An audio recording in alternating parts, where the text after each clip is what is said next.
Yeah! Yeah, so the kids are going to have to answer some stuff. So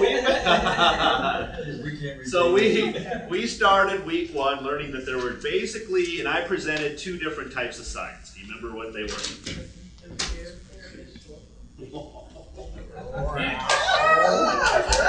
Wow. That's really good, actually. Good for you. Yeah. Yeah, right? So this is awesome. So this is why I do a review. I won't, like last week I did basically, I did a review for the entire hour and a half. But it won't be like that this time. But a little bit more review, because I like you guys to not only hear it and hear it again and hear it again, but I want to know that you're learning it. It makes no difference if what we learned week 1 you've now forgotten and will never ever remember forever type thing. So I always want you guys to continue to remember. So empirical science and historical science. Norman wasn't here last week, but we also touched on the forensic science part of the historical science. So we did get to talk a little bit about that. So empirical science is 3 things. Do you guys remember what those 3 things are? 2. Okay, give me what you remember. What'd you say? Not renewable, but you're close. Repeatable? And observable. Observable. Okay, so there was one more that you're missing, and what's the third one he missed? Testable. Testable, observable, repeatable. That's really good. Okay, excellent. You need to start listening. Wow. You've been here how many weeks and learned nothing? Man.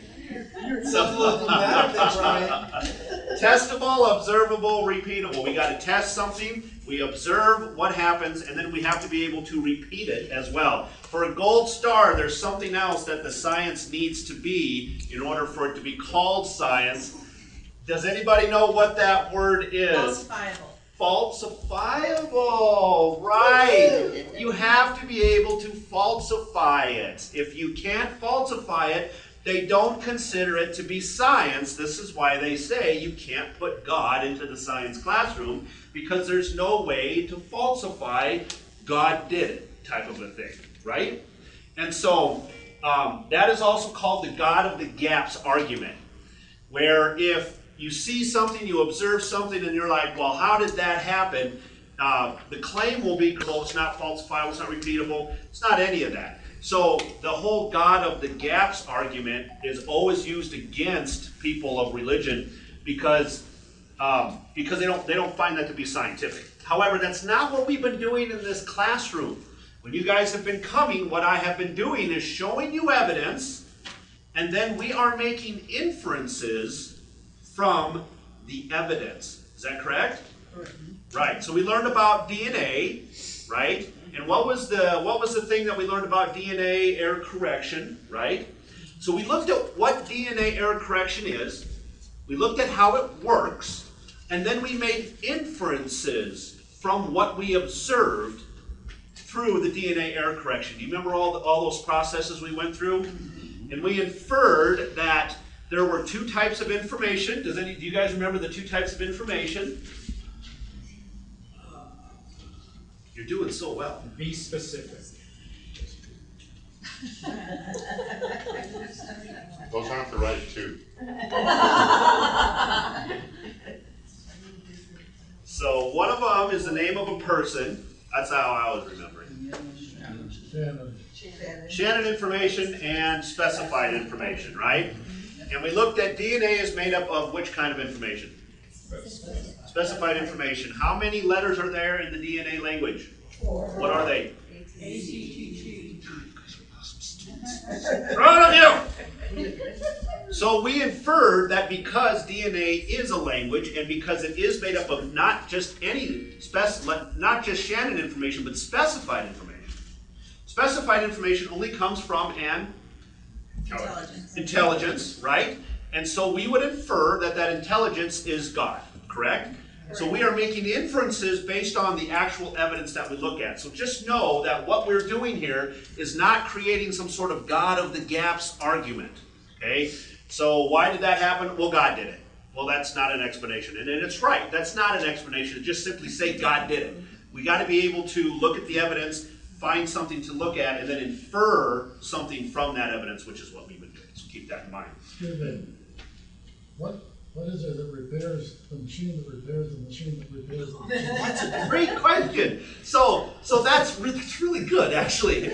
Okay, so we didn't explore this because I didn't want to go any deeper than this, but he raises a brilliant question. So you have DNA, and it's doing its thing, right?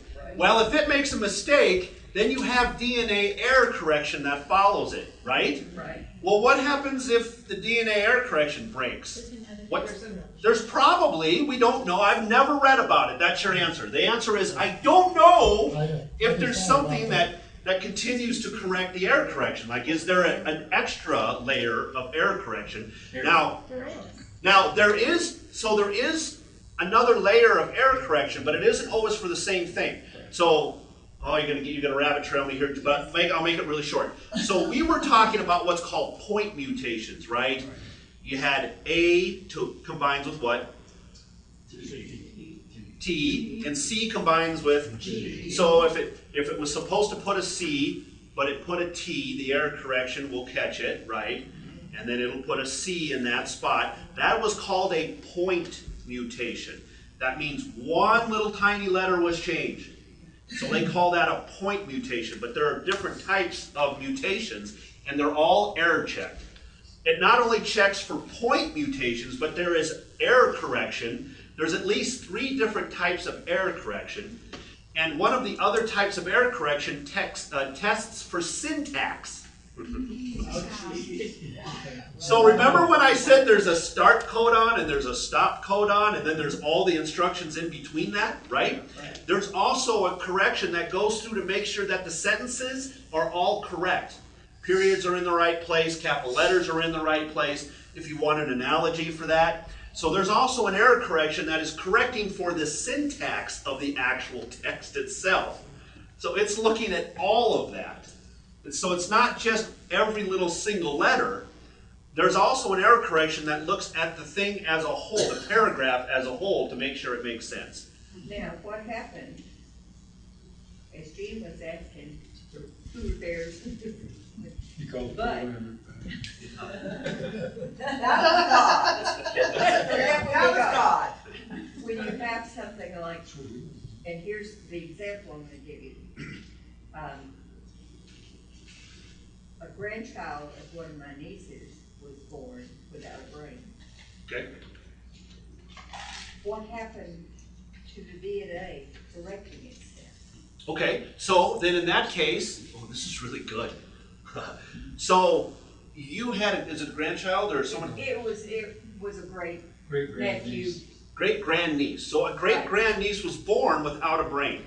If you guys have never Googled this, look this up. People without a brain, right?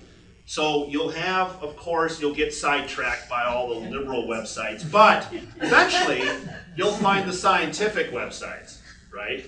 And on those scientific websites, you'll actually be able to see humans who have had CAT scans, and it shows that their brain is this big, or it's non-existent, or whatever the case is. Yeah, and, correct. and they are fully functional, by the way. They're not vegetables. No. This is the craziest part about it, okay? He was not. Right. So you have an example here where they were not in a chair, they're not hooked up to machines. You would think they would maybe be a vegetable. No, they're fully functioning humans. They just have a half a brain or a partial brain or no brain or whatever the case is, correct? Now in this case, there was absolutely no brain, and they put him on life supports to let the family, and he died within. There are cases where people are born with a very, very small brain or no brain, and that you would not know them from anybody else on the street. They walk, they talk, they function, they do a lot of whatever it is their job is, they just do their job, they just don't have the brain that you would expect them to have. And he was much of our brain. So, well, I think, okay, so that's another rabbit trail, but going back to your original thing, okay? So you have an error correcting system that obviously failed. Right. So at some point during the embryological stage of this human, was it a boy? It was a boy. Of this boy, there was something, and I told you guys, remember, you've got to turn things on and turn things off at a certain time.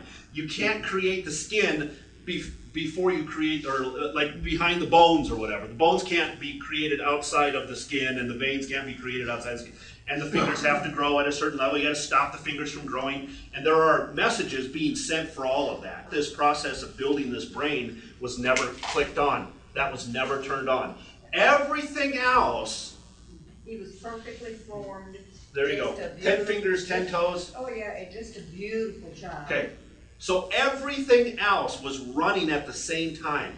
Multiple processes happening all at the same time. That missed. That whiffed. Right? And this particular little boy didn't have his brain and didn't live very long. No. So he had no brain stem. So that would just be a failure of the DNA error correction, right? It was probably still prevalent. It was probably still working within the body after he was born, correcting any other errors that may have come after that during DNA replication. But just during the embryological process, you didn't see that. And there was no evidence that there was anything wrong.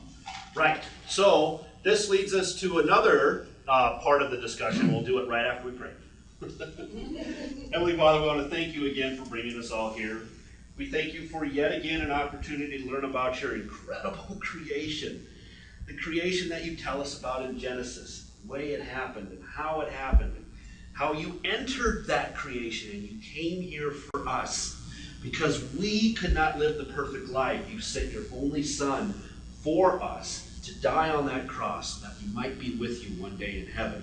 God, we thank you for that. We thank you for your mercy and your grace and your love and the opportunity to be with you and have a lot of these questions potentially answered for us while we're there in heaven and better understand who we were when we were here on earth. So for that, we praise you. I just pray open hearts, open minds tonight. We learn a little bit more about your creation. In Jesus' name I pray, amen. Amen. So something else to take note of from that, this is a sidetrack. People born without a brain, half a brain, part of a brain, whatever it might be, you can Google this, they're functioning perfectly well, and this leads us into a really good study on mind and the brain. Mind and the brain. Think about that. They're two different things. The atheist, I shouldn't say the atheist, I'll pick on the atheist. The non-religious, okay? Somebody that doesn't believe there are any gods. They're left with one answer and one answer only. And that answer is that the mind and the brain are the same thing. The brain creates the mind. It's the actions within the brain that then create what the mind thinks, what the body says, how we intake information, how we give out information, that type of stuff. So the non-religious would have to say that the brain and the mind are the same thing, and that the brain is what makes the mind happen, type of a thing. But this is a good situation where people are born with half brain, no brain, little brain, whatever it is, and they're perfect. They're just like you and I. So it lends itself to being very strong evidence that the mind and the brain are not the same thing. That we're dealing with two very different entities, right? Which fits perfectly from a creation perspective, from a Christian perspective, because we're told that we are not one thing. We are body and we are soul, right? We're two things. When the body dies, the soul lives on. I always think about it this way. The soul is simply using this body as a vessel while it's here on this earth, right? So while we're here on this earth, your soul is not your body. Two different things. The soul is simply using the body in the same way that like a computer chip would use a robot. The robot is nothing until they put that little computer chip in it, and then all of a sudden it comes to life and starts doing things. The computer chip is running the robot itself. The soul is actually using this body to do whatever it needs to carry out. I think it's a brilliant example of how the mind and the brain are not the same thing. And there's numerous studies done on this. But want to point out, because you brought that up, that if someone doesn't have we know that people that are born with half brain, no brain, part of a brain or whatever, they can function every bit as normally as the rest of us. And so it lends evidence to the fact that we are soul and body. Mind and brain, two different things. We actually have a friend who lost almost half his brain due to cancer. And he actually went back to work. The only side effect that he had that he couldn't overtake was he was blind on one side. Yeah, right. Yeah. But the rest, he functioned, and he functioned in a banking capacity. Yes. goodness. Isn't that crazy? Yeah. So think about this. This has ramifications. Oh, go ahead. I think the answer is that we're missing here. Before Adam and Eve fell, there was no need for repair. And when sin entered the world, then all this entered. And that's, sin is a basic problem that affects the whole. My perspective, because we don't know, my perspective would be that maybe during the time of Adam and Eve, because God said it was good, when he created everything, it was good, which means it was perfect, right? He didn't make mistakes. I would say that there was DNA error correction in Adam and Eve, but it functioned perfectly. It never made mistakes. And I think we're on the same page there, right? Yes. So his earlier question was, are there limitless corrections? And if you're going to use the mind and the brain, that's kind of a complicated example to use for it. I mean, you don't have to go that complicated and trouble yourself, I think. But if you go with somebody like born without a limb, or Down syndrome, is there limitless correction in the chromosomal strings? I don't think so. Yeah, I don't know. That's probably a little deeper than we're going to go in this course, so I won't get into that. Anybody else? You have a question? Yeah, neurologically, you know, when a person has a stroke, Yeah. or a brain tumor, or there can be permanent damage. I mean, which does interfere with sight, hearing, mobility. Yes. So this is kind of complicated for me. Okay. So let me put this to you. I don't know if I'm spot on about this. I think I'm pretty close. So if we think of the body and the soul and the soul controls the body, the soul can only do what the body allows it to do, like what the body can function to do. For instance, the soul would love to throw the baseball with its right arm, but it has no right arm. So it can only do what it can do, right? Mm-hmm. It wants to throw the ball with the right arm, but the guy does not have a right arm anymore. So the soul is left wanting, if you will. Does that make sense? It can only do what the body is there to do. Does that make sense? So if your brain is damaged in a certain part, I still believe that the soul, if you will try to access that part of the brain. It'll try to use that part of the brain, but because that part of the brain is broke, it can't. If you guys are familiar with, a computer. So you have a mouse, left mouse button, right mouse button, okay? Let's say your left mouse button breaks, right? You can whack on it. Come on, right? And you want to try to use the left mouse button, but it won't function because the left mouse button is broke. However, if you want kind of an analogy, you're the soul, right? You're trying to use that left mouse button, it won't do anything. Come on, right?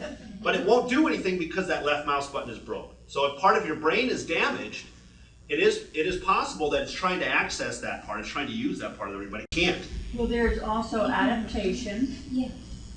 And there's a certain amount of regeneration of nerve cells. Right. Certain amount, not a whole bunch. Right. Certain amount of regeneration.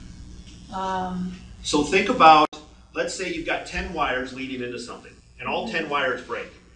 But the system knows enough to try to fix some of that, right? And it puts 1, 2, 3, and 4 back online again, right? Right. Well, the soul's trying to access this, and now it can access 1, 2, 3, and 4, but not 5 through 10 because they're not online yet.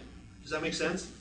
So even though I can stand up here and try to get 6 to work, 6 won't work unless there's been some sort of fix, some sort of correction, some sort of repair within the body itself to that particular area. Does that make sense? Yeah, and I'm trying to process this too. Neurologically, that's physical, that's physiological. Soul, even though you're damaged, I would think, is your soul damaged? No. I don't know that that your soul Right. is damaged. I would say that the soul is not damaged, and one of my points was going to be, and I actually just did this the other day, but if you, they're doing studies now, and they're finding that these people who are in a vegetative state, Right.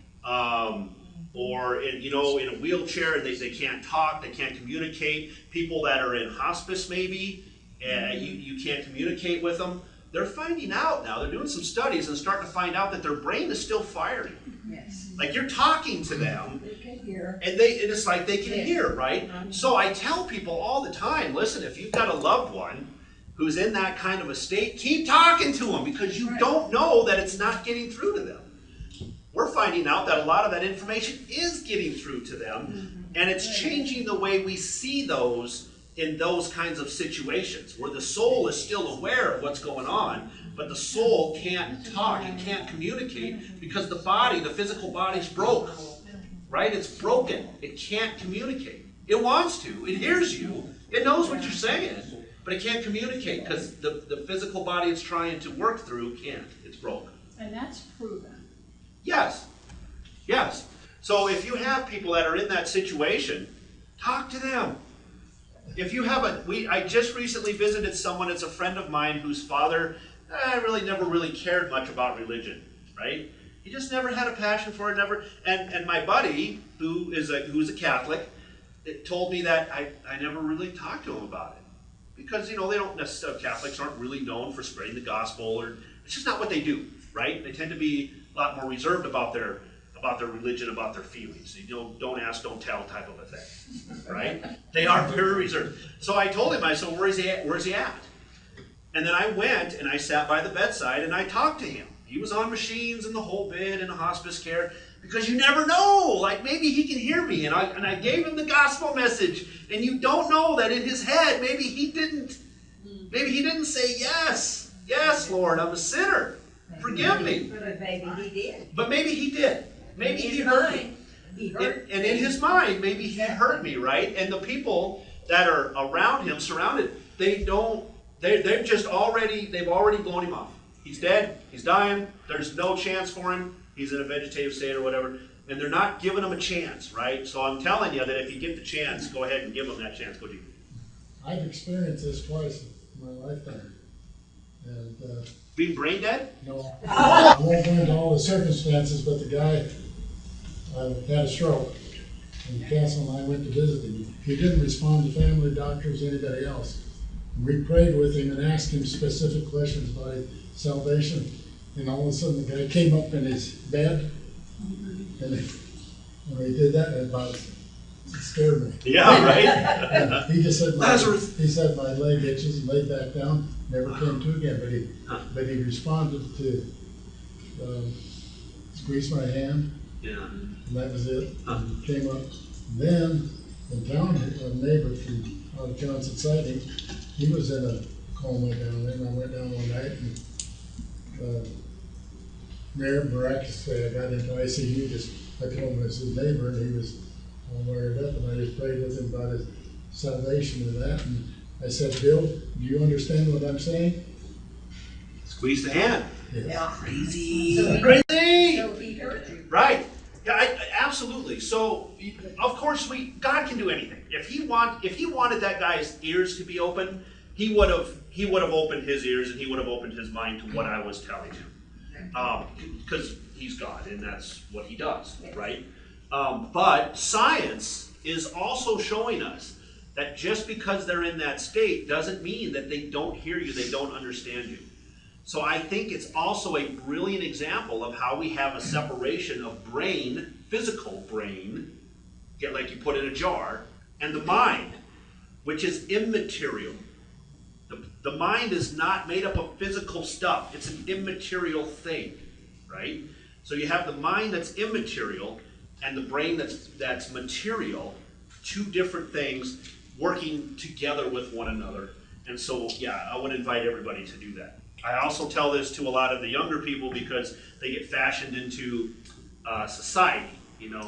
She's fat, she's thin, they're ugly, that type of stuff, right? And so I'm constantly trying to teach them, listen, their physical body is not who they are.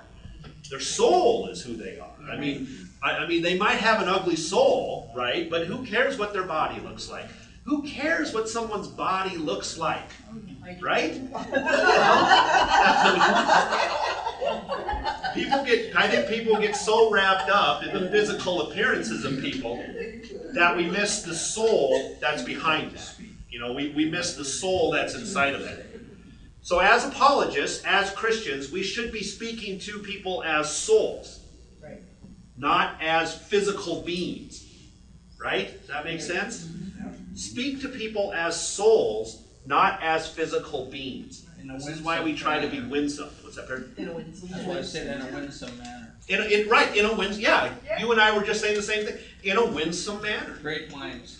Right. I heard last week, guys say you'll never look into somebody's eyes and see somebody that God doesn't love. That's very true. Wow. Yeah, it's very true. Yeah, but if you look in the eyes and there is no light there, you know, you can see it. You can. Oh, yeah, I think you can tell a lot. I think you can tell a lot from the eyes. But I mean, the point here is when you guys engage with people, right? Do it with a winsome attitude. I mean, I see it so many times. I can't tell you the number of Christian jerks I've met. I'm serious, and I was one of them. I was one of them for a while, you know? I mean, I knew a lot about the history of the Bible and blah, blah, blah, da, da, da, and I would just bludgeon people over the head with it, but they would leave going, what a jerk. And you know what? If anybody was listening, they thought I was a jerk too. I wasn't winning anybody, you know, and so I was like, I won the fight. I won that argument. It isn't about winning the argument. As a matter of fact, it's sometimes about losing the argument. Escaping jerky. Just, yeah, keep the focus on them. Let them talk. Let them talk, and maybe you can leave them with a little stone in their shoe when they walk away. That's all you're looking to do, you know? Someone gets to talking about science, and you're like, I don't know. You know, I've been doing some research on DNA error correction, and I just do not see something like that could have come about naturally. It literally is just impossible to me. And maybe they walk away going, DNA error correction, I'm going to look into that. And then you don't know where the Holy Spirit takes it from there. So, anyway, I thought that was a really good sidetrack conversation, considering the boy without a brain. Just know that we have a mind, we have a brain, we have a soul, we have a body. And so, when we speak to people, just always be looking at the soul. Always looking at the soul, right? The body's just here, it's gone, it's whatever, you know? Always be looking at the soul. All right, so let's break into tonight's lesson. We are going to get into, this is going to be a cross of scientific and philosophical discussion tonight. We've done some in and out of the philosophical stuff, but we're going to get into a little bit more philosophy in this particular discussion. So, back in the early 1900s, there was a guy named Albert Einstein who came up with this equation, E equals mc squared, and he came up with the theory of relativity. Now, prior to him and the theory of relativity, it was believed by a strong majority of scientists that the universe was eternal in the past, that it didn't have a beginning. There was no Big Bang, if you will, at this point, okay? It was just believed that the universe was eternal in the past. And then this guy came along and came up with that equation. And the theory of relativity caused some angst in him. Because what this theory of relativity said was that the universe was expanding. That's what the equation showed. The problem with that is, and he recognized this right away, was that if the universe is expanding, at one point in time, it must have been smaller, right? Right. So it must have been smaller at one point in time. Well, he started tracing that back and realized you always come back to a single point in time when everything began. Well, he hated that. He hated that, and the reason he hated that was because he understood the theistic implications of that discovery. So you know what he did? He fudged the numbers. Yeah, he fudged the numbers a little bit because he didn't really like the fact that it could be true. That happened in the early 1900s, about 1905, 1907. Anyway, it's not important. Early 1900s. Before that, the universe was eternal. So then, this guy in the mid 1927-ish, whatever. Anyway, his name is Edwin Hubble. Raise your hand if you've heard of the Hubble telescope. Yeah. Right, okay, named after this guy. So Edwin Hubble says, dude, listen, you gotta come check this out. So he brings Einstein to his observatory, and Einstein peers through this giant telescope that Hubble had set up, and he observes something in the universe called redshift within the stars. So how many of you are familiar with the Doppler effect? Okay, that's the train. Doppler effect is like when the train's coming at you, it goes, meow. Yeah, right? And then it gets really quiet. Okay, so what you're hearing is you're hearing sound waves, right? Like that are doing this. And as it gets closer to you, those sound waves get tighter, right? And then as it leaves, they get broader again. So that's what you're hearing, technically, right, within your head. This works for light as well as sound. So the closer you are to something, the light will be a more blue color. But the further away you get from it, the light waves start to get longer and longer and longer to a point where it starts to look more red in color. This is called redshift.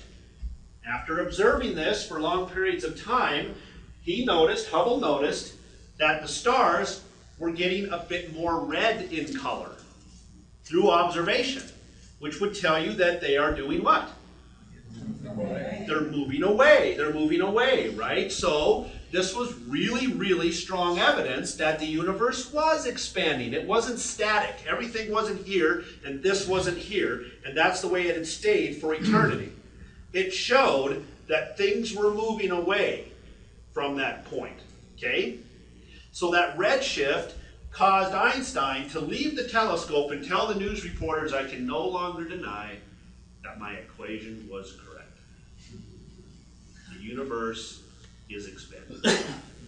So he was confronted with the fact that his E equals mc squared, his theory of relativity, was actually true.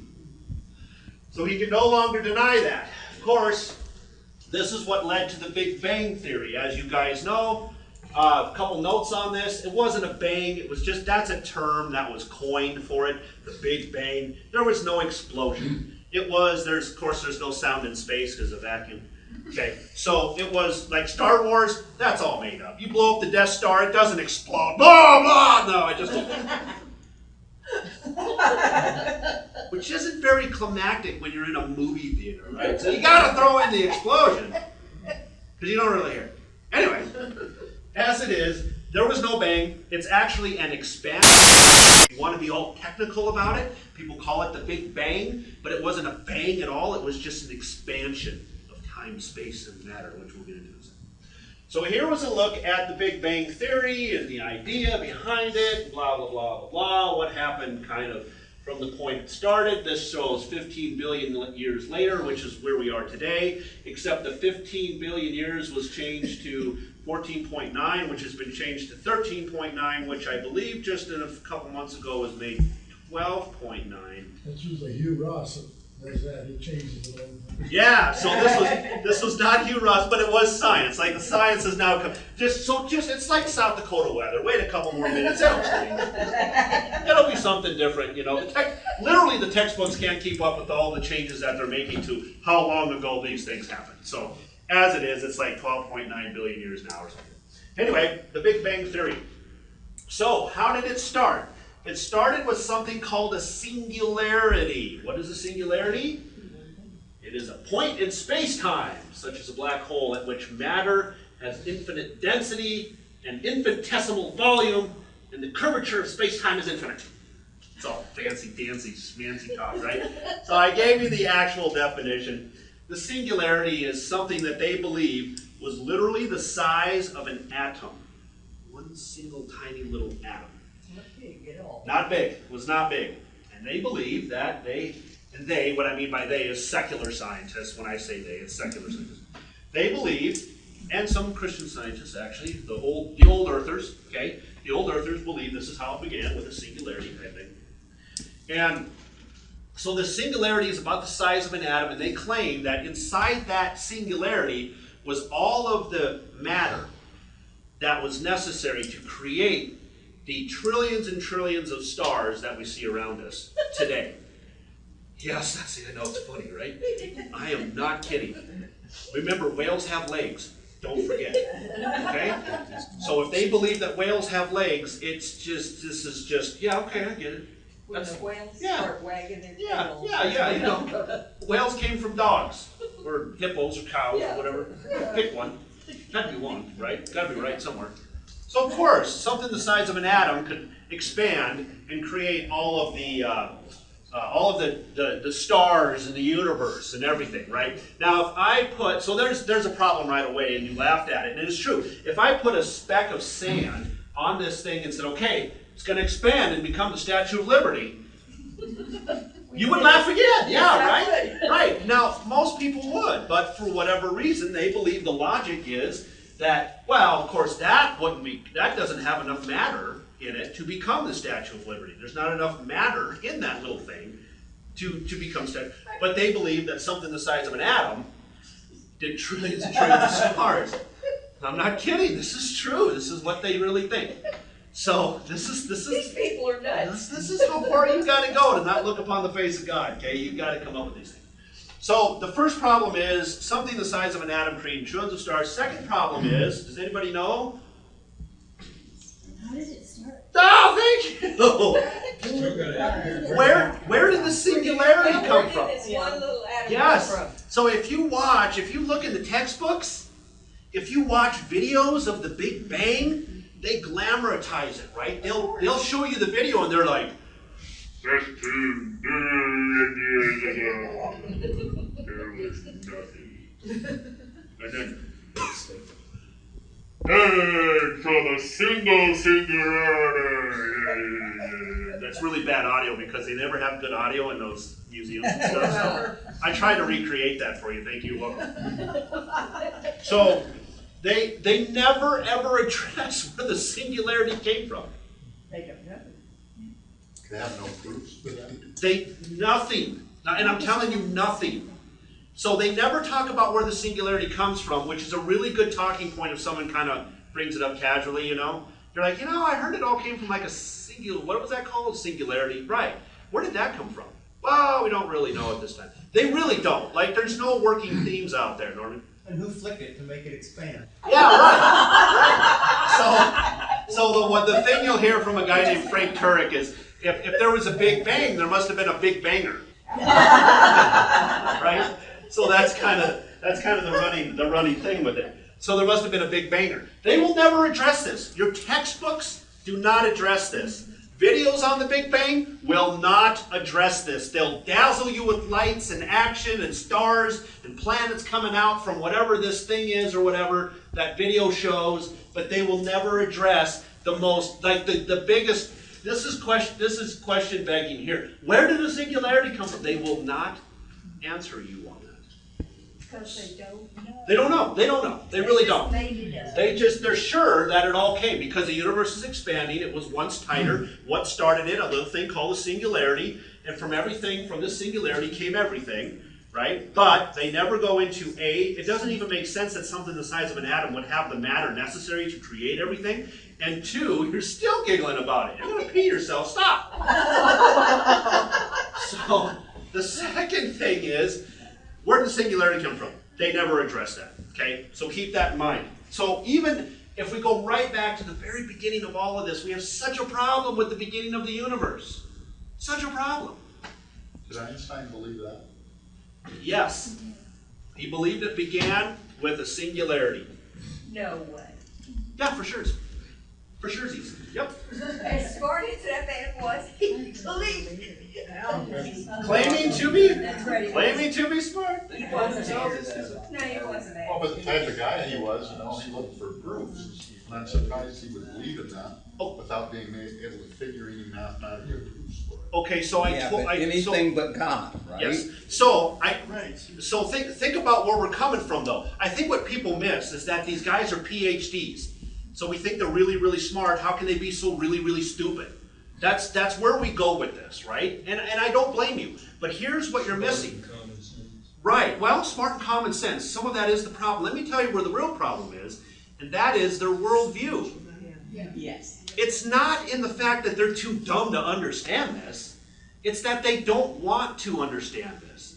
It's in their worldview. If you're convinced that God does not exist, then it had to have happened naturally. If you don't believe there are any gods of any kind, and you are absolutely convinced there are no gods of any kind, who's your God? You, science. You. Nature. Thank you. Yes, you did. Stand up and take a bow for everybody. Stand up. Take a bow. Yes. He heard something. Okay. So, yeah, nature. That's right. If you're convinced there are no gods of any kind, you only have nature to go back on. So once you've convinced yourself there are no gods, you have to make it some sort of natural beginning. It has to be naturalistic in nature. So this is why someone as brilliant as Einstein would believe in a singularity, because he does not want to face the fact that he doesn't want to go there. Just does not want to go there. Norman, you had your hand up. So since they can't prove where the singularity came from, and we say, well, God has just always been, so neither one of us can prove where our start point comes from. When you're discussing with someone, is it effective to say, okay, I can't prove where God came from, but I think that's where it all started. You can't prove where the singularity came from, you think that's where it all started. We'll just give that to each other. I'll give you your singularity, and you don't have to explain it. You give me God, and I don't have to explain it. We'll move on from there. So what you would be talking about is something that's called like a brute fact. And a brute fact is something that is just true because it's just true, period. You can get yourself in trouble with all of that as a brute fact. But that would be fine. Yes, you can give yourself that. Here's where I think I would take that angle, though. Okay, I would challenge them this way, and it's going into my next slide here. Okay, I would challenge them this way, and I would ask them specifically. So I think that there's a supernatural God behind the beginning of the universe. You think that nature is behind it all. Can you give me evidence of how the singularity could have come about naturally? Or would a supernatural, all-knowing, all-powerful being be a better explanation? For me, it is. For me personally, it is. That's just a better explanation. I believe that a supernatural being who's all-knowing and all-powerful is able to create the universe intelligently. Right. You would say that that is not the case. It was nature in and by itself. But can you give me a mechanism for that? You'll understand that. Can you give me a mechanism for that? Can you give me laws or something that might confirm how you feel about that? And just challenge them to give you something naturally to back up the origin for the singularity. That's probably where I would go with that. Right, I was just going more for the more probable. Like if we each have to start with Yes. something. Yes. Okay, I'll give you, you had your little speck. You can't prove it, but I'll give it to you. I can't prove that God is forever, so you give that to me. Yes. You've got a starting point. Which story is more probable from there? Okay, You've still perfect. got to explode your speck into the whole universe. Okay, so when you said which is more probable, perfect. That's exactly where I would take that. Right. Yes, that's exactly where I would take that. But you have to have energy to make that little singularity. What? What you do? What are you talking about? Stop talking science to me. You've got a little speck, but it's just going to be a little speck sitting there forever. What made it start to, whoop? Okay. You've got to have energy, which is the next. Okay. But it just had to, something, there's, energy had to come from somewhere. Okay. Energy. Yeah, you're on it. You're right. You're raising very, very good questions for the naturalist. When I say naturalist, that is someone who believes that the natural world is all there is. No gods exist.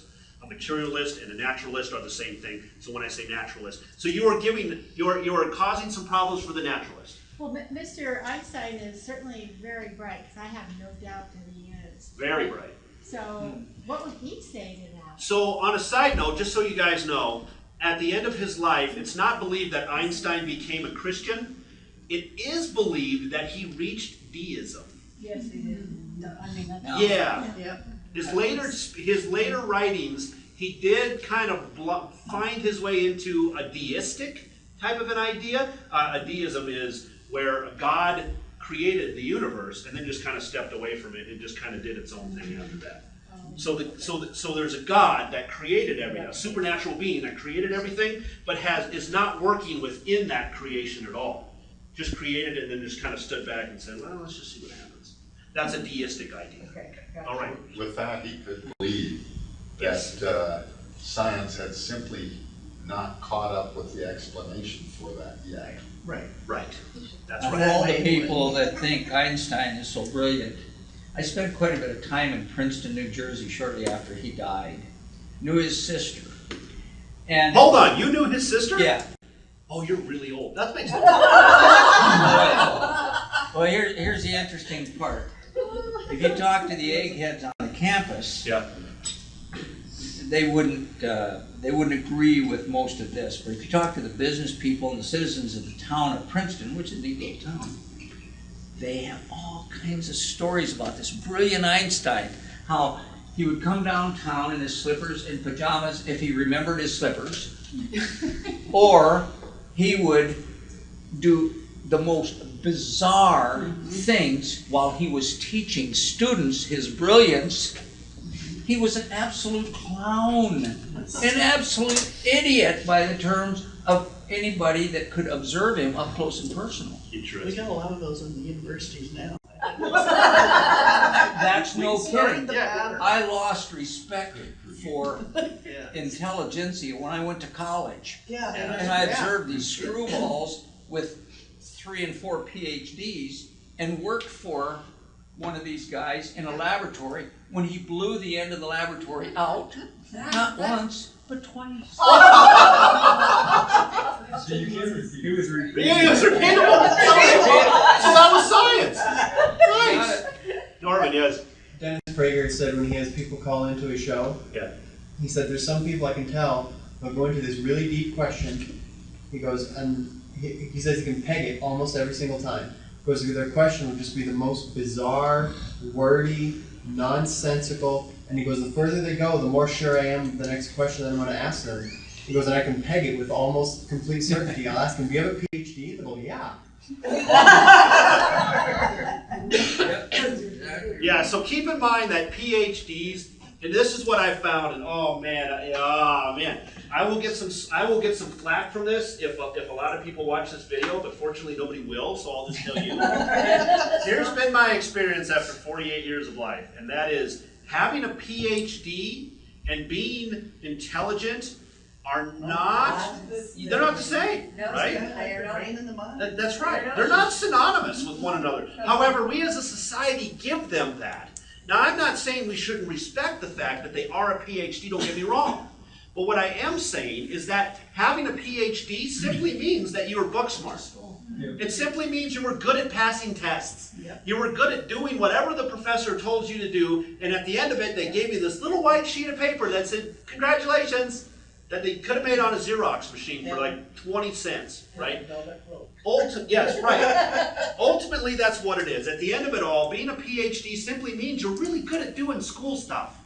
Okay? Now, that isn't to say that all PhDs are, not intelligent or they don't have common sense, because there are a lot of PhDs who really are brilliant people. And they're down to earth, and they're very real, and you can have good conversations with them. But there are many of them out there, and these are the loud ones, so we always see it, right? It's always like this small group of people is like representing the whole group over here, and the whole group's like, shut up! Right?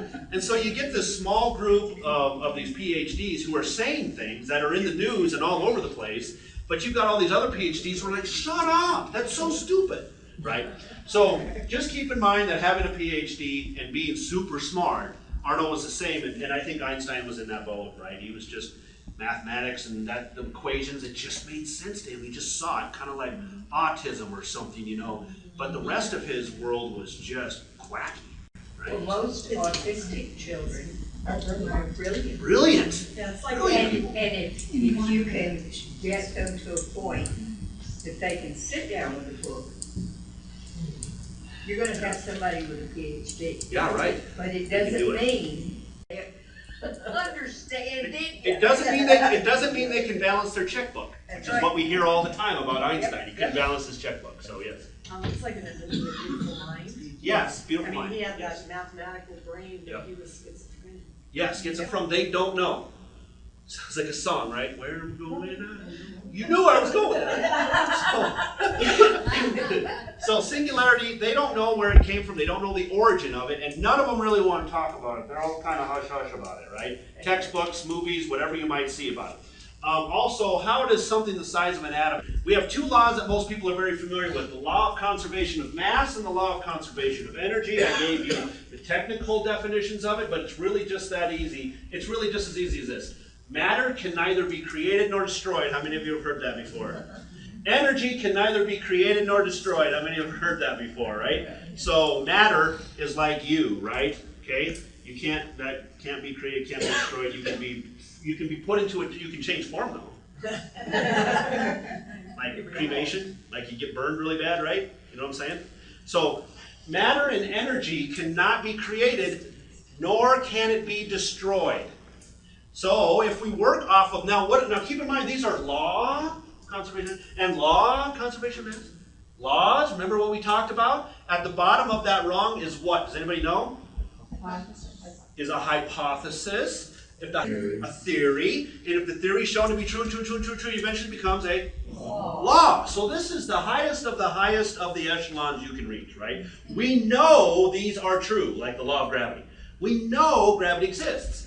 And we know that matter and energy can neither be created nor destroyed, can just change form.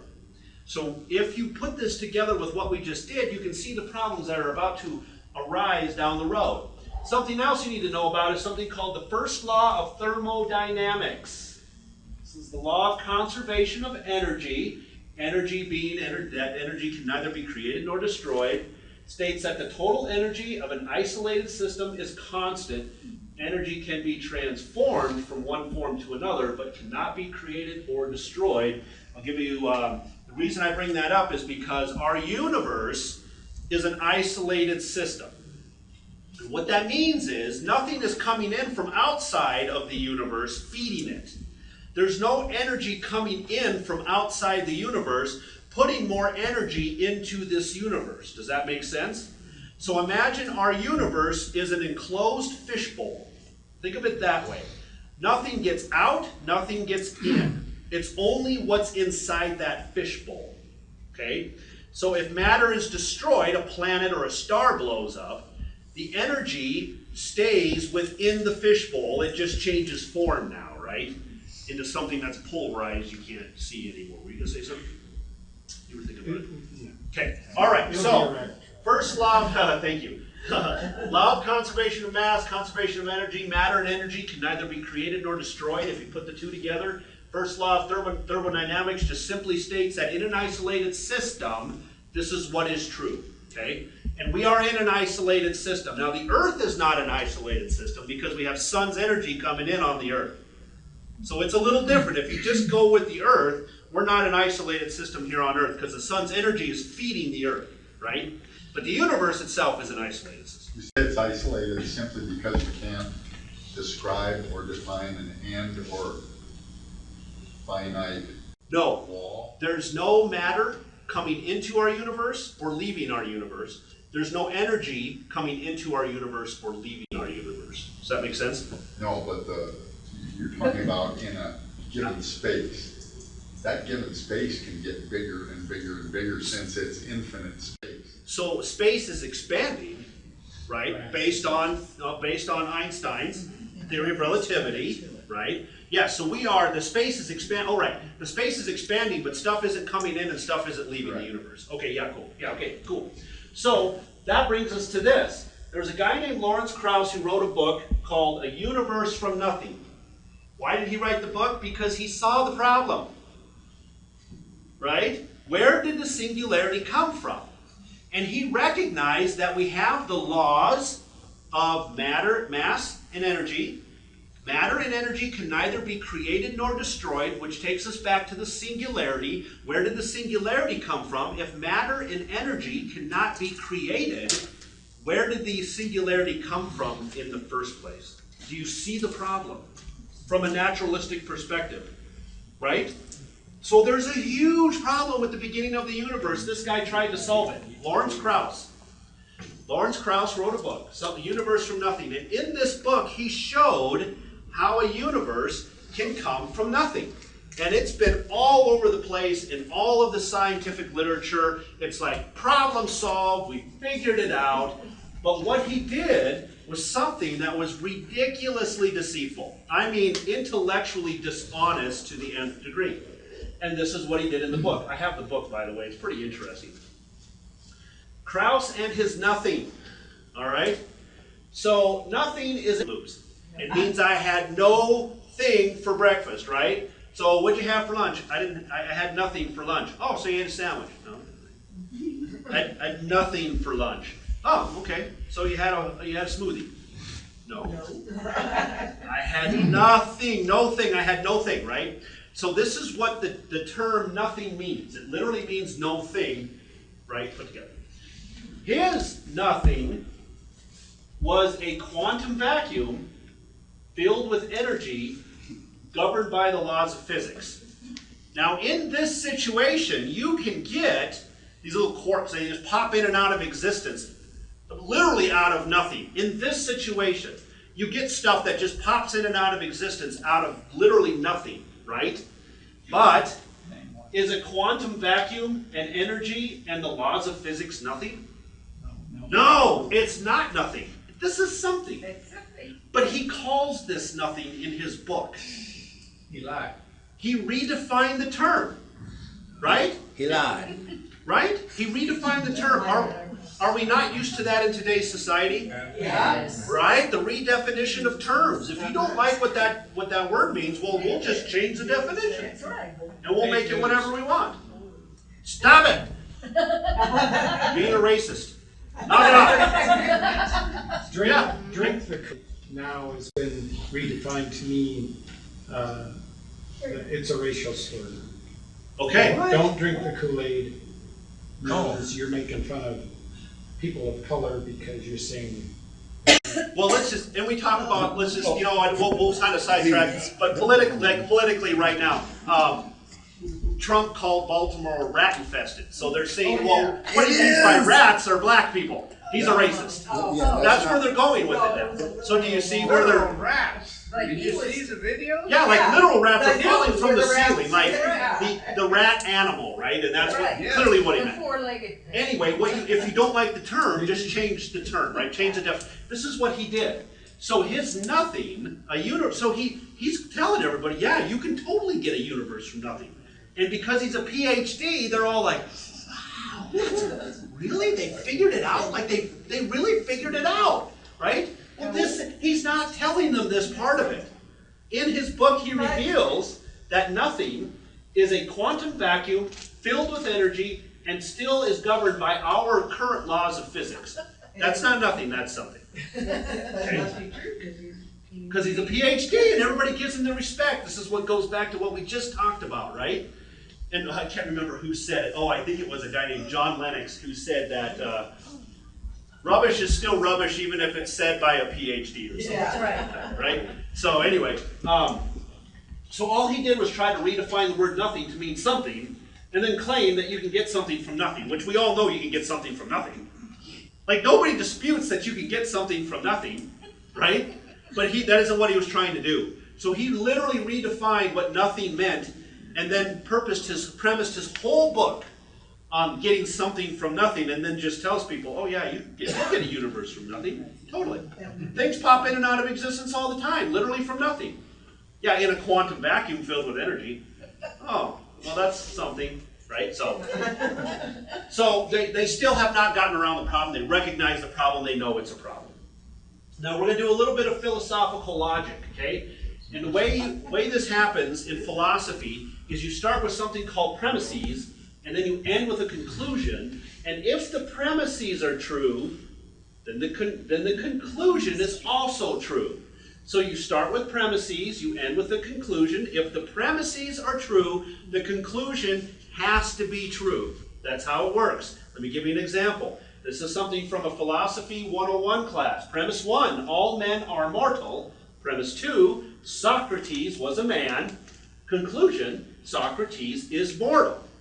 Now, if you wanted to argue this in a classroom, if you wanted to discuss this in a classroom, what you would have to do is you would not fight my conclusion. You would attack one of the premises. That's how you would defeat this argument. If you could defeat the premises, then you could show the conclusion is not true. Do you understand? Does that kind of make sense? So, in a philosophical environment, you have to show that one or two of the premises are not true. You were going to try to do that, I think. No.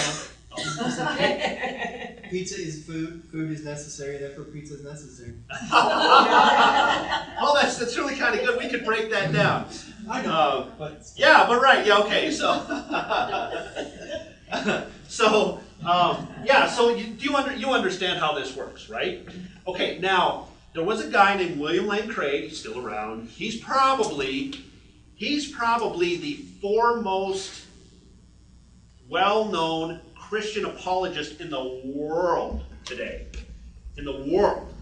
And he travels the world doing debates on the next argument, the next philosophical argument. This is called a philosophical argument, so it's not like, we're at each other. Say again his name.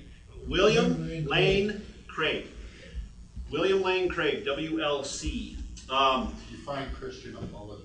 Christian apologist comes from the word apologia, it means to defend. So a Christian apologist defends the Christian faith. You might have a Muslim apologist. If you watch sports, you might have a quarterback apologist, right? They just really like quarterbacks, and they'll always defend the quarterbacks. It's never the quarterback's fault, type of thing. So we are Christian apologists. So he's the world's leading Christian apologist right now. Runs a website called reasonablefaith.com. Reasonable Faith. There's books. He's brilliant. He's an absolute genius. He's an old earther. Yes. He believes in an old earth. But the guy is absolutely brilliant. Don't judge him based on that one little thing, okay? Because I'm telling you that his podcasts are amazing. His theology is amazing. The stuff he brings up is amazing. There might be other things you might not quite agree with him on in certain cases, right? But there's a lot of stuff that he gets right. So don't be turned away from him just because he believes in an old earth. So that's what I'm doing, old earth, younger stuff that I'm saying, right? He's brilliant. So what's called the Kalam cosmological argument. The KCA. Kalam cosmological argument. That's an old argument. It goes way, way, way back. He just refreshed it and brought it new because of what Einstein found and what Hubble found. It became so much more real after those scientific discoveries, and he's repopularized it, and it's brilliant. So, the Kalam cosmological argument goes like this. It's very easy. Premise 1, everything that begins to exist has a cause. Now, what's a cause? There's a cause to everything we see around us. For instance, what's the cause to the oak tree? Seed. The acorn. What's the cause to the acorn? The tree. The tree, right? Yeah, not a trick question. Right? Chicken and the egg. Right. Yeah, it is. What's the cause to you? Your folks, your parents, right? And so on and so forth. So there's a cause, your folks, and there's an effect, you. There's a cause, the acorn, and there's an effect, the tree, the oak tree, right? So cause and effect, cause and effect. Everything we know in the world around us is cause and effect. For every cause, there's an effect, and that effect leads to another cause.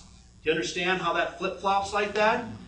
There is nothing in this world that doesn't have some sort of cause to it. Does that make sense? What is the cause of the chair? It's the materials or the person that made it or whatever, okay? But there's always a cause to everything we see around us. And then an effect. So, everything that begins to exist has a cause. So, sorry, how come they have begins in there? We're gonna get there. That's very good. That's a brilliant point, though. I like that you found that. Okay? I like that you found that. Everything that begins to exist has a cause. Premise 2, the universe began to exist. Right? Yes. We know that scientifically now. Now, back in Einstein's day, prior to Einstein, it was thought that the universe was eternal. Right? But then Einstein, theory of relativity, Edwin Hubble, blah, blah, blah. So now we know premise 2, the universe began to exist. So the next is the conclusion to this, and the conclusion is... You only know premise 2 from premise 1. You don't, that is not true. We know premise 2 from science. Okay. Theory of relativity and Edwin Hubble and all this, the cosmic radiation background, if you've looked at the CRB, if you guys have looked into any of this, there's a ton of scientific evidence that the universe did have a beginning of some sort. Okay? So premise 2 comes from science. Premise 1 simply comes from philosophy. What we know about the universe. It's still science. So the conclusion is, therefore, the universe has a cause. Very simple to remember and absolutely airtight. Airtight at this point. You can try to fight premise 1, you can try to fight premise 2, and people have tried and tried and tried and tried and tried, and they can't defeat either one of these premises. Because we know they're true scientific, premise 1 and premise 2 being true, which means the conclusion is the universe has a cause. Now, begins to exist is very good, because what do you think the number one thing popped off by non-religious people is after you present this to them? Anybody know? I'll give it to you. Well, then who created God? Right? That's the most logical place to go. Well, if everything has a cause, then what's the cause of God? If he was the effect, what was the cause of God? Wrong definition of God. Wrong definition how? Because the God we're talking about is uncausable. Uncausable? It shows their misunderstanding of what we're saying God is. Okay, very good. Very good. So can anybody say that in some different terms? Our God is what? Eternal. Who said eternal? Whoever said eternal was correct. Our God is eternal. He didn't have a beginning. So to bring the question up, well then who created God, is to misunderstand who Yahweh is. Right? That means they just don't understand who Yahweh is. Now that makes sense if you're a Mormon. Right? Because their God was created. It was a man who eventually became a God. Right. It also makes sense to just a raw disbeliever, because it's not scientific. It doesn't seem scientific. Right. But our God, by definition, is eternal. And not because Brian Johnson says so, because that's what's revealed in the Bible. Like, I can look through the Mormon book, and I can tell you that the Book of Mormon reveals to me that the Mormon God was created at some point. He was a man who lived a life, who then died and became a God. That's how he began. So if you're talking about the Mormon God, I would say that he, of course, had a cause. There was a cause to him, and we would have to then explore what that cause was. What made him a God? Well, that's a completely different topic, but I don't know. However it works in the Mormon thing. When he died, he just did enough good deeds and he became a God. His good deeds made him a God. Well, according to the Jehovah's Witnesses. You're going to sidetrack us, aren't you? Yes, I am. That's a whole nother Bible. So let her go. Because of their belief, they believe that all the past leaders of the Jehovah's Witness church, sorry, they don't call themselves churches, that when they died, they became apostles. Oh. And that when God comes back, they're going to rule the earth. Okay, so that's a little off topic. Yeah. Okay, then. All right. So let's stick with what we got. So everything that begins to exist has a cause. Well, then who created God? Well, that is to misunderstand who our God is. Yahweh, as revealed to us in the Bible, is eternal. He is the Alpha and Omega, right? He is eternal. He didn't have a beginning. Therefore, this does not apply to him. It only applies to things that began to exist. This argument, by the way, has nothing to do with God. It's used as evidence in favor of God. Okay? Let me tell you that it's used as evidence in favor of God, but this argument is not, this has nothing to do with God.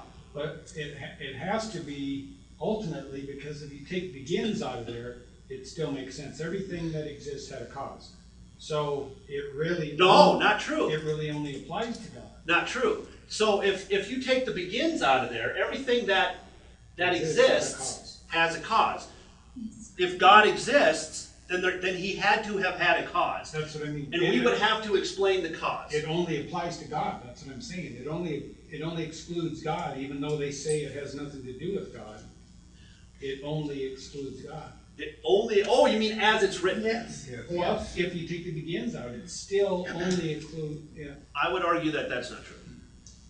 Because if God exists, and it begins in the way it's written there, it excludes everything but God. But they're saying it doesn't apply to God, right? Well, I'm just saying that the Kalam cosmological argument is used as evidence for God.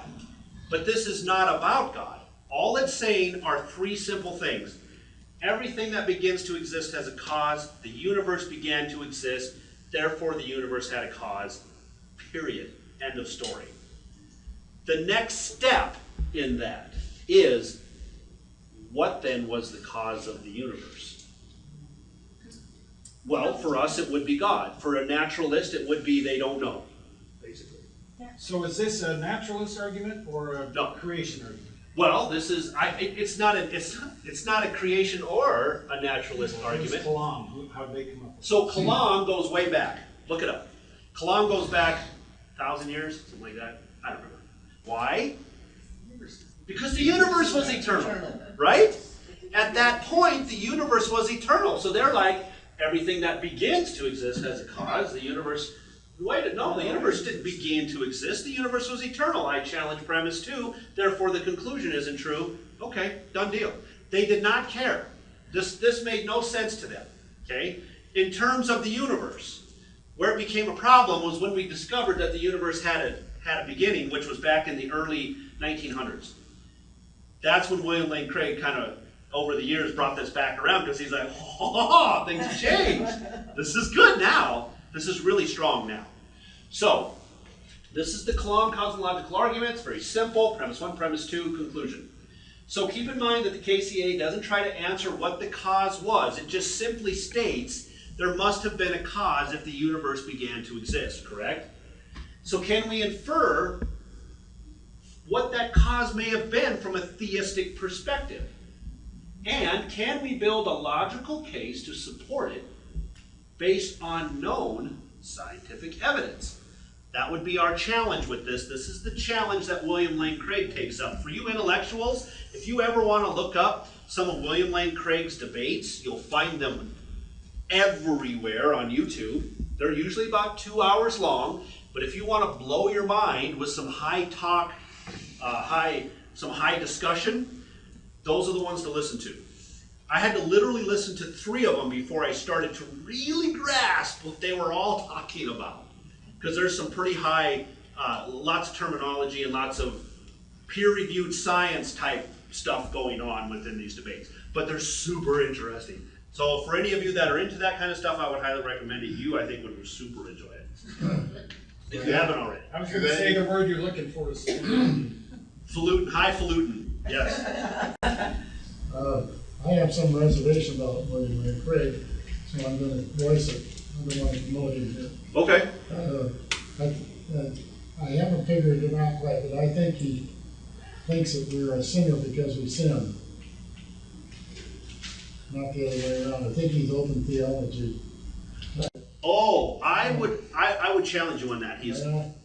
I would challenge you on that. So we should have a talk about that sometime. I don't think we ought to promote anything like that. Well, okay, I would agree with you, but I think you're misrepresenting his Like if a position. baby dies and didn't get baptized, they go to hell. That is not his position. Well, That is a misrepresentation of his position. no, And I know because I listened to all this. I listened to a lot of this. Yeah, so we'll have that as a sidebar. Maybe that's a coffee talk, but I'm telling you that, It's very yeah. philosophy. I think I'll get back to this. I listen to different people with different points of view than me. I don't always agree with them, but that doesn't mean that I still don't listen to people with different points of view than me. You have to. I believe so. I believe in order to consider yourself to be open-minded and objective, you have to listen to people that don't think the same way you do. Exactly. And this is how we come to understandings. So are there things about William Lane Craig I don't agree with? Absolutely. He believes in an old earth. I think he's wrong. I think he's wrong. I think he's provably wrong. Scientifically, I think he's provably wrong. He has a big problem with some people because he's what's called a Molinist, and he's not a Calvinist. Okay, so if you're a Calvinist, you won't like the fact that he's not a Calvinist, he's a Molinist. But that's not, it's not like what he talks about. Like his podcasts aren't always, Earth is old, Young is stupid. It's nothing like that. He rarely brings it up. It's in passing only if someone brings whatever. The Molinism, nothing, whatever. A lot of his stuff is really good. So I don't have any problems telling you guys to listen to William Lane Craig and just take what you take from it, okay? Let's go further. This hasn't been brought up today. People that believe in the older things say, well, it just doesn't mean, it doesn't make any difference. You can believe this or you can believe that. Well, I say that's contrary to what the scriptures say. That in the beginning, God created the heavens and the earth, and He created it in 6 days when you go through it. And that's pretty plain. So I think so too. Yeah, I totally agree with you. Then you're teaching people that the Bible is not quite trustworthy. Yeah, see, you and I differ on that too. Okay, so we'll have coffee talk about it. Let's finish this so we can all go home and then maybe we can talk about it right here now. Well, we could. Nope, sidebar. Yeah, I was going to say, sidebar? Sidebar. Yeah, sidebar. I think we could talk about it, but I don't think it's going to make much of a difference. We're not going to change everybody's mind about old, young type of thing. No, I'm talking about what it creates. It creates a distrust in what the Bible says, and you can... Okay, but what you think it creates is your own opinion of what you think it creates. And somebody else like myself might say, I don't believe it creates that, and then you and I will have a fight about what you think and what I think, and then we end up doing nothing but just thinking differently than one another. You're right. Right, yes, right. So we'll move on with this. So let me go back to this. Keep in mind that the Kalam cosmological argument doesn't try to answer what the cause was. It just simply makes some statements that are true, that we know are true. Can we infer anything from that from a theistic perspective? Back to these two laws, remember? Mass and energy. Matter and energy can neither be created nor destroyed, right? So, think about this. Reasons to believe the universe had a supernatural origin. What is supernatural? Supernatural is above the natural, right? Yeah, it's not natural. It's above the natural, hence it is supernatural, okay? So, reasons to believe the universe had a supernatural origin. Number one, nature didn't exist prior to the Big Bang. Wrap your mind around this. Prior to the Big Bang, there was no time, there was no space, and there was no matter. There was no time, no space, no matter. Now let me break it down. There was no matter. That's easy to. There was no stars, there was no this, there was no rocks and everything. The no matter thing is real easy to wrap your mind around. Okay? But keep this in mind. There was no time. All right. Like, what happened 10 seconds before the Big Bang? Was there 10 seconds before the Big Bang? Right. So prior to the Big Bang, there was no time. Time did not exist. Time came into existence at the point of the expansion of the singularity. That's right. So prior to that, there was no time. And prior to that, there was no space. No space as we know it. So what was the void? What was outside of the singularity at the time of the expansion? Right? These are all questions that are really deep. They're really hard to follow. We're not going to try to answer those tonight. I just want you to understand that prior to the Big Bang, there was no time, there was no space, and there was no matter. Keep that in mind. You'll see that again as we move forward. So if nature didn't exist prior to the Big Bang, what created everything? God. No, what created everything if you don't believe that God exists? Because your God, if there are no gods, who's your God? Nature. Well, what happened prior to nature? Something had to happen. Well, see, here's the deal, though. You can't rely on nature to create nature. No, it didn't. Because the Bible is always nature. So if it's not nature, right. So nature can't create nature. Do you understand the conundrum? You is the effect. Nature cannot also be the cause. So if you're a naturalist, you have no answer. Correct. You're stuck. This is one reason I would say this is a very good reason to reject the naturalistic idea towards the beginning of the universe. If nature didn't exist, nature can't be the cause and the effect of itself. It can't. Number 2, known laws of nature would have had to be broken in order for something to appear out of nothing. Right. This, by definition, would be a supernatural event, correct? Therefore, the logical conclusion is to infer a supernatural cause to the universe. Right? Does this make sense? Right. So you would have had no matter and energy can neither be created nor destroyed. If that's the case, matter had to be created, energy had to be created. Both of those laws would have been broken. Right. Well, you're breaking laws of nature, which is what kind of an event? A supernatural event. Yes, right, exactly. It's above the natural laws, That's right? Okay. So on a side note, the same guy that says if you have a big bang, you have to have a big banger, is the same guy that says if there are laws, there has to be a lawgiver. That's really good. I like that. Okay, number 3, prior to the Big Bang, there was no time, space, or matter, so it would stand to reason that the creator of the universe would be timeless, spaceless, and immaterial. This would infer a supernatural cause to the universe, would it not? Yes.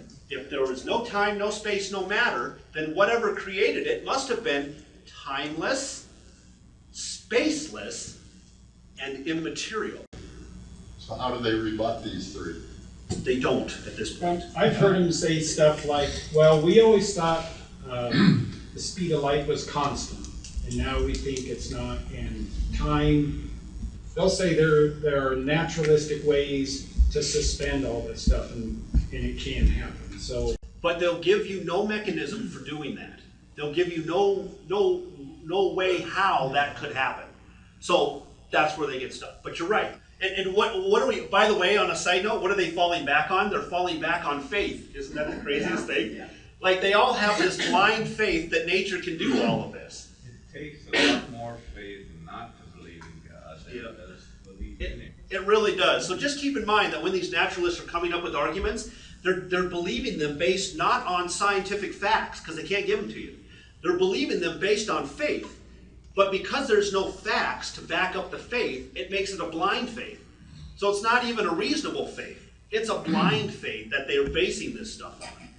So, which is crazy, because then technically it makes it a religion, which is kind of funny. a good question to ask them is, if I can prove if I can prove Christianity is true to you, would you believe it? Yeah. And they say no.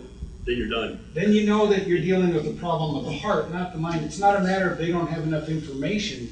If I could prove that this is true, no, I don't want to believe the truth. That's what they're saying. This is something you get a lot from Way of the Master, if you guys have ever seen them talk. Anyway, he'll say, if I could prove to you that Christianity was true, would you worship Jesus? And they'll say no.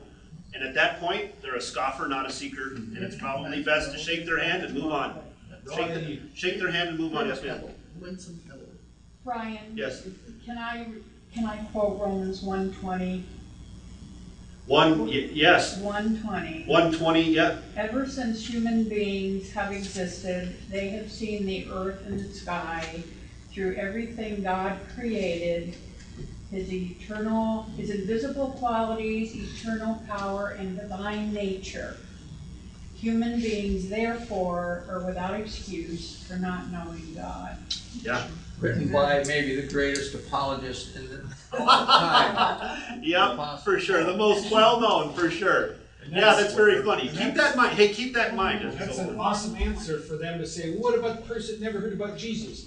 It's like, everybody's a sinner. They don't go to hell because they don't know Jesus. They're going to hell because they're a sinner. And everything declares God's glory, no matter where you are. Yes. Right. Yeah, if you can find the seekers, those are good to talk to. So, number 3. Number 4, there is no known natural mechanism for getting something from nothing. This then would require a supernatural mechanism and would infer a supernatural cause to the universe. A mechanism happen and make C. There's a mechanism, there's a trigger for it. Like, why does red Kool-Aid and water make a delicious drink with sugar, right? You gotta put sugar in, otherwise it's terrible. So, red Kool-Aid and sugar in water make a wonderful drink. What's the mechanism for that? It's chemistry. Chemistry, right? Chemistry. The chemistry is what actually, chemistry of it all makes it really tasty, right? So that's the mechanism by which that operates. If you're going to have something that's just out there chugging out universes or creating universes from nothing, there must be a mechanism somewhere on the back end of that that's creating those types of things. They don't know what that mechanism is. So that's what that mechanism means, okay, in this technical talk. Send it to me, I'll tell. Okay, right, very good. So the naturalist is left in quite a quandary because their idea breaks the laws of cause and effect, the laws of conservation of mass, the laws of conservation of energy, and the first law of thermodynamics. Those are all broken in their idea of this singularity coming into existence out of nothing, quote unquote. They have quite a problem on their hands, and this is why they avoid it. This is why they start with the Big Bang, the expansion of the universe, and they just quickly move forward from there. But they'll never tell you about the origin because these are all the problems they know they have with that. There is no known natural mechanism for getting something from nothing. We cannot test scientifically for a multiverse, which is one of their ideas, that this is one universe and there's multiple universes out there. And we're just one of the many universes out there, but there's no way to test for a multiverse because it's outside of our universe. And they are left having blind faith in order to make it all fit within their worldview. And this is what we just talked about. They don't have facts and evidence to back up what they're saying. They just have faith that it all happened. So we know, though, can the Christian make it work? We know based on the Bible, not myself, but based on the Bible, that God is timeless, spaceless, immaterial, right? In addition, he's all-powerful, which you would have to be in order to create a universe like this. And I won't get into the fine-tuning of the universe, but there's a lot of that in this as well. So you would have to be all-powerful in order to create this universe and everything in it. You would also have to be all-knowing. You'd have to know everything about everything in order to get exactly what needs to, the atoms, the hydrogen, the oxygen, how you make it all fit together, how the laws of chemistry, the laws of physics, how it all works. You have to be all-knowing or you cannot create a universe such as the one that we're in. So, so we know, based on the Bible, that God is timeless, spaceless, immaterial, he's all-powerful, and he's all-knowing, which fits perfectly with the beginning of the universe. If the universe had a cause, which it did, the cause would need to be timeless, spaceless, immaterial.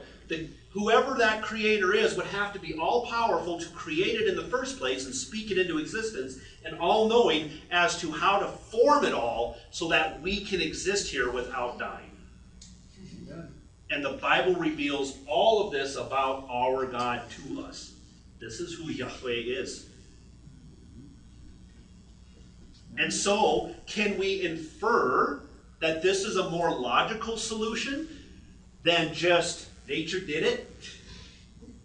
If we're not allowed to say God did it, because that's a scientific problem, that's a God of the gaps argument, then we can't allow them to come back to us with, well, nature did it. Because that's a nature of the gaps argument, and they're not allowed to do that either. If you want to prove that nature can do all of this, you need to provide me with scientific evidence. There has to be a reason for me to infer that nature could even do that in the first place, and there is zero evidence for that at this point in time based on everything we spoke about tonight. However, my God in all of his glory, makes a perfect choice for that. A perfect choice. It's much easier to infer an all-powerful God created the universe than nature did all by itself. And thank you for the Bible verse. Reading my mind. Since the creation of the world, God's invisible qualities, his eternal power and divine nature have been clearly seen, being understood from what has been made, so that people are without excuse. Science continuously proves that God exists. Whether it's DNA, whether it's DNA error correction, whether it's philosophical arguments for the beginning of the universe, or whether it's an inference from the scientific laws that we know of that point straight back to God, the lawgiver, right? The big banger. We know, we have enough scientific evidence to prove that God is the best inference for the scientific evidence in the world around us. So next week, I have to be on the road because next Thursday and Friday I am at a school board training in Sioux Falls, South Dakota. So I will not be with you next week. Are any of you interested in meeting 2 weeks from now for one last class? Yes. Definitely. So I want you to do something for me. What I'm going to do is probably the most popular of my classes. This is the one I usually save for the last. And if you guys would please tell your friends, tell your neighbors, tell anybody that's interested, you kids, you might want to tell your buddies, tell your friends, because what I'm going to speak on in a couple of weeks is dinosaurs. Roar. Roar. So this is probably, the dinosaur talk is probably one of the most popular, especially from the kids' perspective, but the adults come and they see all the secular scientific evidence and they're like, wow, this is really cool. And it is really cool. So if you'll tell your friends, maybe we can make an announcement in church or whatever, but in 2 weeks, bring as many people as you want. We'll do one last class and we'll do it on these dinosaurs, and I think you guys will be, it's a pretty fun class. I think you guys will really enjoy it. So no class next week. The following week we'll be back for dinosaurs. All right. Thanks everybody.